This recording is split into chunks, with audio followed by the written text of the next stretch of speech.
Alison, it's great to see you today for another episode of the Sophisticated Fiduciary. We're post-election here, so we thought it would be good to start talking about some of the potential regulatory and legislative changes on the retirement landscape that we might see coming in the near future and longer-term future. So let's start with the regulatory side. But before we jump into it, I think just generally speaking, we've seen a lot of the legislative efforts and regulatory efforts recently trying to enhance retirement benefits for lower income workers.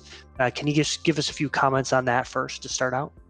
Yeah, absolutely. So, there has been certainly an uptick of interest, especially on the legislative side, on just retirement readiness in general. There's statistics published periodically, headlines you may see about retirement crisis, retirement readiness in America, and broadly there is a sense that as a nation, from a financial perspective, there may be a lack of resources and savings towards retirement. Certainly, the Secure Act that was passed at the end of 2019, in part, was intended to start addressing some of that retirement readiness concern. Of course, Social Security often gets wrapped into that conversation. Truly, though, when we look at the broad retirement readiness picture, we can think about kind of retirement readiness in two buckets. One is adequate savings levels on the individual level, and then the second is coverage. So when we talk about adequate savings on the individual level, that's a recognition that essentially every individual, every household, do they have enough assets to support themselves in what their version of retirement might look like? And how they accumulate those assets really directly ties to that question of coverage. The private retirement savings schemes here in the U.S. focused on defined contribution plans, some companies still offering pension benefits. And that gets to that question of coverage. Do workers have access to these workplace savings programs in order to accumulate benefits for retirement outside of Social Security? The ability to save for retirement in a tax-preferred manner is somewhat limited for those who don't have access to programs through their employers. The Fed published a study last year really looking at retirement readiness, and essentially found that about 25% of workers don't have anything saved for retirement, which on its face is kind of a scary statistic. But really that starts to get to that question of coverage. And anecdotally, we certainly see working directly with companies in the management of their programs, it's generally not an issue of folks utilizing programs, although we can always get folks to save more and improve their personal situations. But most folks that don't have anything saved for retirement, that's coming more from a lack of access to a plan, whether their employer doesn't sponsor a plan, or perhaps as a part-time worker or certain classification of worker, they're not eligible for a benefit program.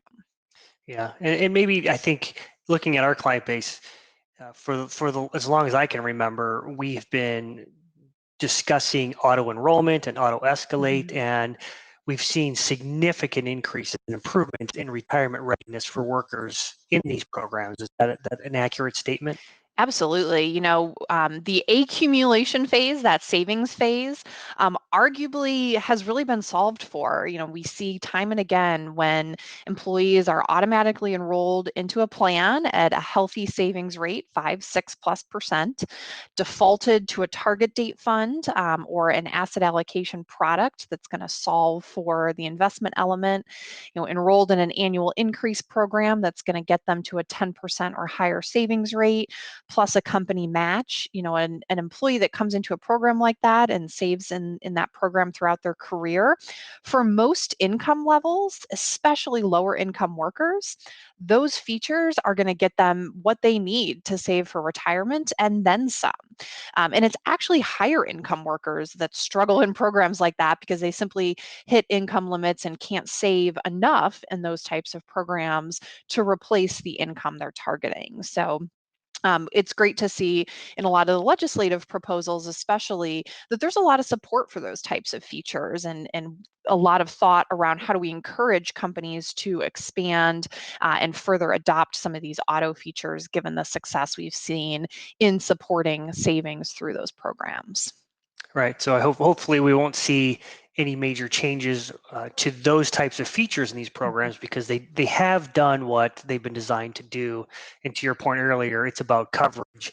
So obviously either we get more people employed and or we get people access to programs that don't have access to them now. So let's start with the regulatory landscape and just give us some background and overview on what we're seeing now and what we can expect to see post-election here and into early next year.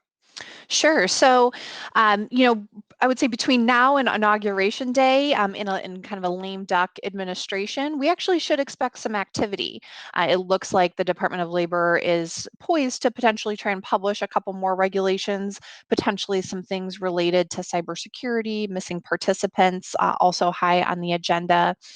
We should, however, expect that pretty much on Inauguration Day, maybe the next day, that an incoming Biden administration is going to put a freeze on any regulatory activities, whether that's draft regulations or things that have been published or unpublished, so that they can take a look at them and decide their own priorities moving forward.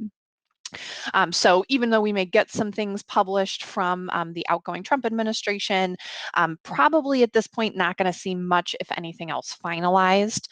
Do you think it's important to highlight the Trump administration did finalize their regulation on ESG called financial factors in selecting investments? That regulation will be fully finalized and effective prior to Inauguration Day. So a little bit of a different process to potentially walk that back.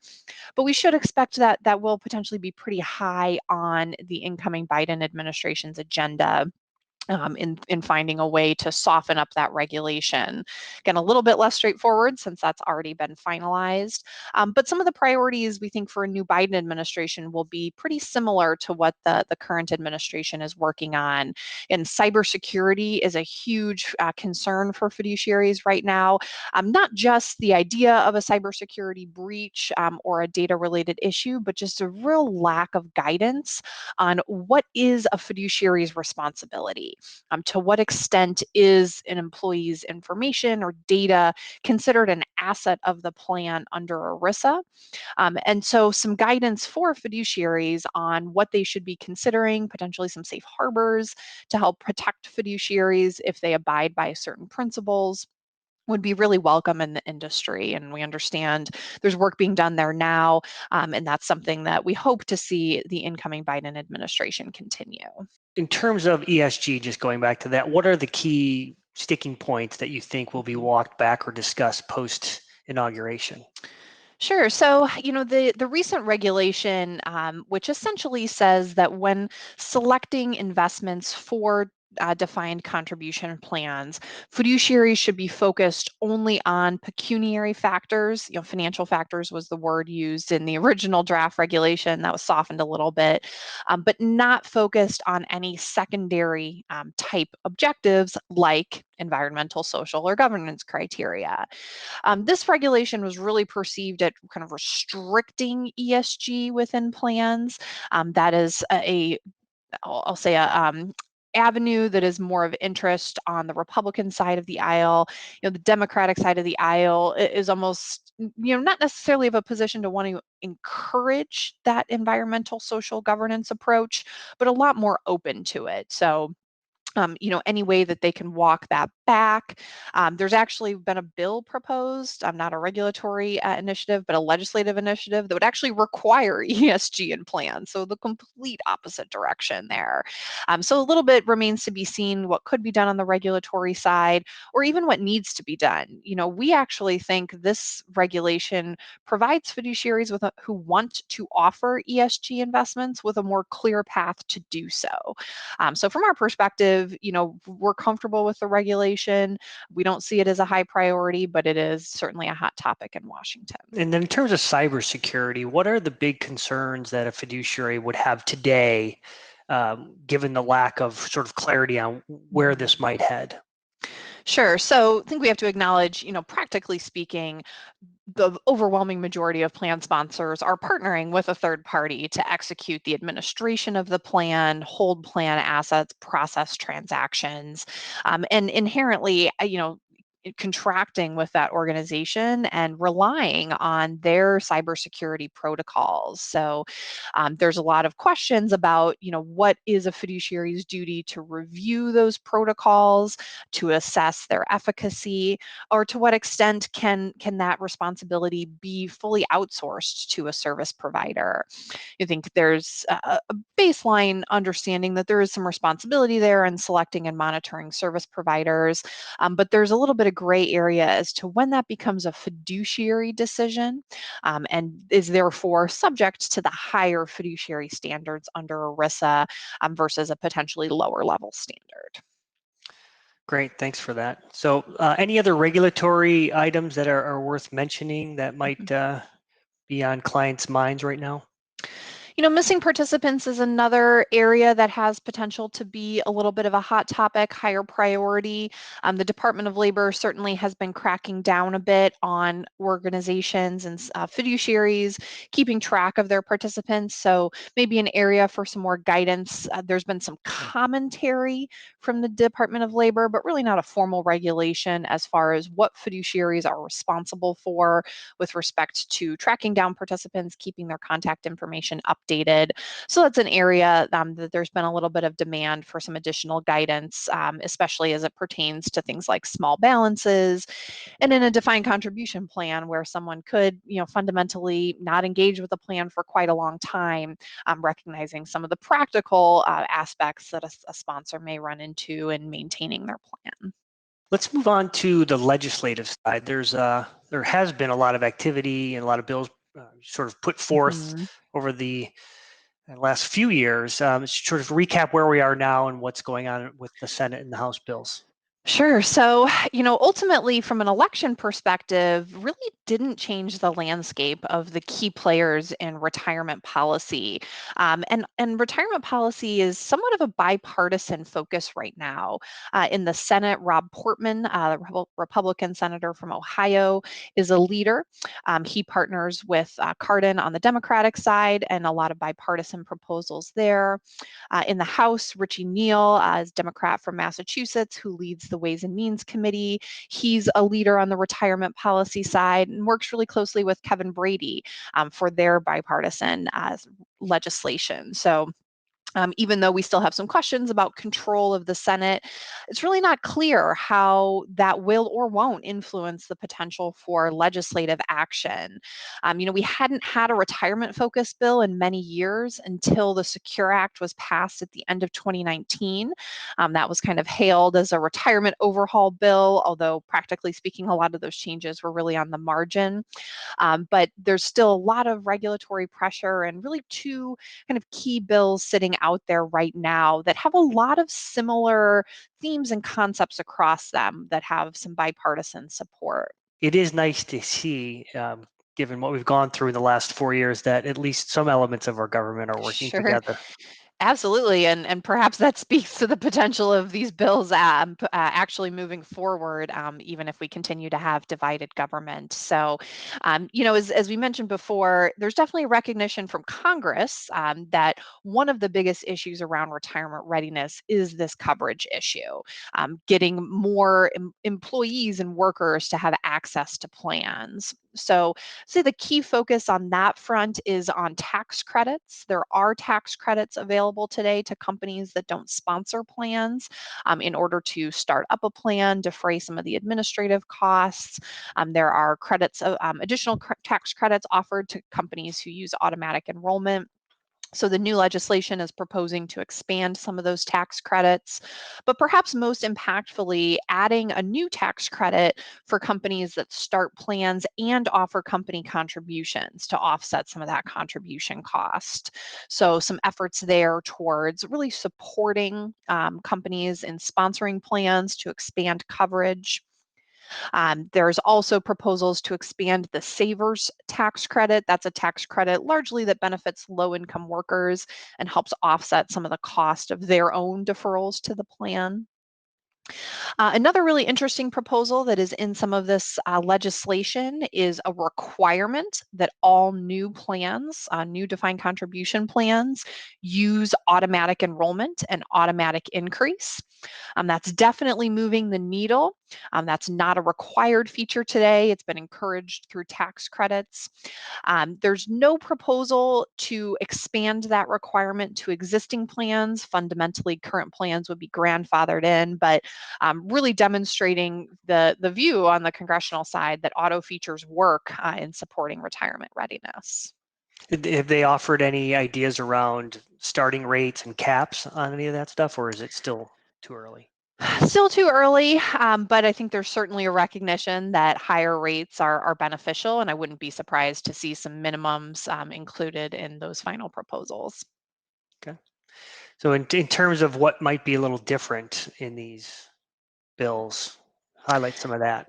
Yeah, one element I believe in the House bill that was a new element we haven't seen before is actually a requirement for an annual paper statement for participants. A little bit of a walk back of what we had seen as somewhat of a bipartisan move and demand towards more ability to issue communications electronically and move to more e-delivery. So that's a little bit of a surprise and a little bit of a point of difference there. Um, Could be a move to save the post office. Yeah, potentially that could help. Some of the other things that we think are kind of interesting, I will say probably the most impactful provision in these bills, and by impactful I mean expensive, are changes to required minimum distributions. The Secure Act moved RMDs from age 70 and a half to 72. The Senate bill in particular has proposed bumping that up again to age 75 and to exempt balances under $100,000 from required minimum distributions. Now that's expensive and potentially having money in plans longer, not coming out and being taxed, but certainly would give workers more flexibility, those working into retirement, the ability to keep more money saved for longer periods of time. So that'll certainly be a hot point of debate in these bills potentially moving forward. Wouldn't be surprised to see one or both of those RMD changes get walked back at least a little bit to help this legislation move forward. Required minimum distribution fundamentally says, starting currently at age 72, you have to begin withdrawing a certain percentage of your kind of tax deferred savings each year. There's a calculation done as far as how that savings is expected to stretch over your life expectancy. The idea is essentially that you can't just keep the money tax preferred forever, that you do have to start spending it. And of course, that generates tax revenue for the government. Right. So any changes to that age threshold would definitely impact revenue Mm-hmm. to the federal government. So Yeah, it need to absolutely. be balanced out somehow. So Yeah. anything else on the legislative side worth mentioning? There's a whole laundry list of other provisions that are included in one or both of these bills, things I would kind of call cleanup items, things like the ability for 403B plans to use collective investment trusts, expansions to self-correction programs, more ways companies can correct administrative errors without having to do kind of full filings with the IRS. One area I thought was kind of interesting is a little bit of softening on the ability to potentially offer financial incentives to those who do things like participate in plans or attend education sessions. Today, you can't essentially give somebody a gift card or pay them directly to enroll in the plan to increase their savings rates. There's some issues with compensation there, but they're looking at potentially softening that up. So it could be an interesting way to say, look, if you're willing to sit down and, meet with an advisor and enroll in the plan, we'll give you a $50 Visa gift card. That could be an interesting incentive to help boost usage in plans and engagement among employees. Right. I still think auto-enrollment and auto-escalate are the best ways. And so maybe Maybe perhaps, not mutually exclusive. right. And if maybe, I think perhaps if there's a requirement that new plans require auto-enrollment and auto-escalate, maybe existing plans will feel a little pressure who aren't doing that Sure. now to implement those features. I remember when the auto-enrollment rolled out and there were some people who were viscerally Mm-hmm. against doing that, and I think we've seen in the data that it's a really good thing, and hopefully those types of things will continue, and we'll start to solve this under retirement financing issue that we have here. So this is great. We really do appreciate you joining and sharing these thoughts here with the viewers, and we'll look forward to next month's installment of the Sophisticated Fiduciary. Great. Thanks, Will.